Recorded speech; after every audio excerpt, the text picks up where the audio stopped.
ಅವರು ದೇಶದಲ್ಲಿ ಅನೇಕ ಶಿಕ್ಷಣ ಸಂಸ್ಥೆಗಳನ್ನು ಕಟ್ಟಿದ್ರು, ಅನೇಕ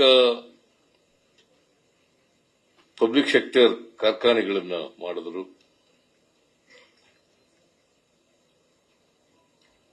ಆಮೇಲೆ ಭಾರಿ ಅಣೆಕಟ್ಟೆಗಳನ್ನು ಕೂಡ ಕಟ್ಟಿದ್ರು.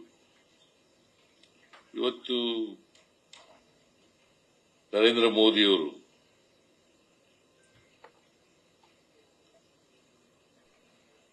ಭಾರತದಲ್ಲಿ ಕಾಂಗ್ರೆಸ್ನವರು ಏನು ಮಾಡಿಲ್ಲ, ಯಾವುದಾದ್ರೂ ಒಂದು ಹೊಸ ಅಣೆಕಟ್ಟು ಕಟ್ಟಿದಾರ? ನರೇಂದ್ರ ಮೋದಿ ಅವರು 10 ವರ್ಷ ಆಯಿತು ಪ್ರಧಾನಮಂತ್ರಿ, ಒಂದೇ ಒಂದು ಅಣೆಕಟ್ಟು, ಒಂದು ಪಬ್ಲಿಕ್ ಸೆಕ್ಟರ್ನಲ್ಲಿ ಒಂದು ಕೈಗಾರಿಕೆ ಮಾಡಿದಾರ? ಇವರು ನೆಹರು ಬಗ್ಗೆ, ನೆಹರೂರವರ ಹೆಸರನ್ನು ಇತಿಹಾಸದಲ್ಲಿ ತೆಗೆದಾಕಬೇಕು ಅಂತ ಹೇಳಿ ಪ್ರಯತ್ನ ಏನ್ ಮಾಡ್ತಾ ಇದ್ದಾರಲ್ಲ. ಓಲೆ RSSನವರು ಯಾವತ್ತಾದ್ರೂ ಕೂಡ ಸ್ವಾತಂತ್ರ್ಯ ಹೋರಾಟದಲ್ಲಿ ಭಾಗವಹಿಸಿದ್ರ? 1925ನೇ ಇಸ್ವಿನಲ್ಲಿ RSS ಪ್ರಾರಂಭ ಆಯಿತು.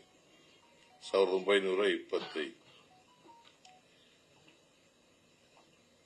1942ರಲ್ಲಿ ಕ್ವಿಟ್ ಇಂಡಿಯಾ ಮೂವ್ಮೆಂಟ್ ಆಯಿತು.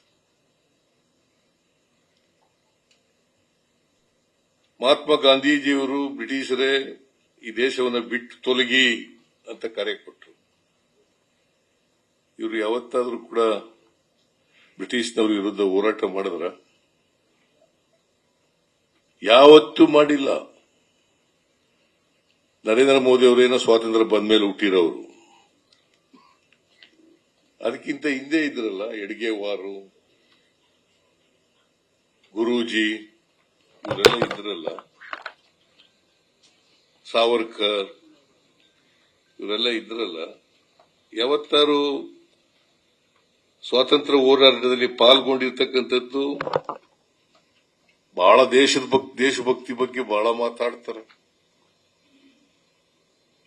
ದೇಶಭಕ್ತಿ ಬಗ್ಗೆ ಬಹಳ ಮಾತಾಡ್ತಾರೆ.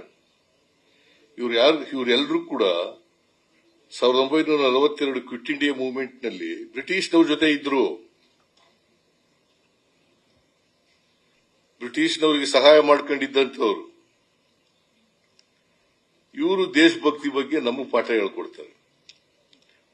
ದೇಶಕ್ಕೋಸ್ಕರ ತ್ಯಾಗ ಬಲಿದಾನಗಳನ್ನು ಮಾಡಿ ಸ್ವಾತಂತ್ರ್ಯ ಹೋರಾಟದಲ್ಲಿ ಭಾಗಿ ನೆಹರೂರವರು ಎಷ್ಟು ವರ್ಷ ಜೈಲಿನಲ್ಲಿದ್ರು? ಎಷ್ಟು ವರ್ಷ ಯಾರಿಗೋಸ್ಕರ ಜೈಲಿನಲ್ಲಿದ್ರು? ಮಹಾತ್ಮ ಗಾಂಧೀಜಿಯವರ ನಾಯಕತ್ವದಲ್ಲಿ ಸ್ವಾತಂತ್ರ್ಯ ಹೋರಾಟ ನಡೆದಾಗ ಮುಂಚೂಣಿನಲ್ಲಿದ್ದಂಥವರು ನೆಹರೂರವರು. ನೆಹರೂರವ್ರ ಬಗ್ಗೆ ಮಾತಾಡ್ಲಿಕ್ಕೆ ಇವ್ರಿಗೆ ಯಾವ್ದಾದ್ರು ನೈತಿಕತೆ ಇದೆಯಾ? ನ್ಯೂಸ್ ಫಸ್ಟ್, ನಿರ್ಭೀತಿಯಿಂದ ನಿಮ್ಮ ಪರವಾಗಿ.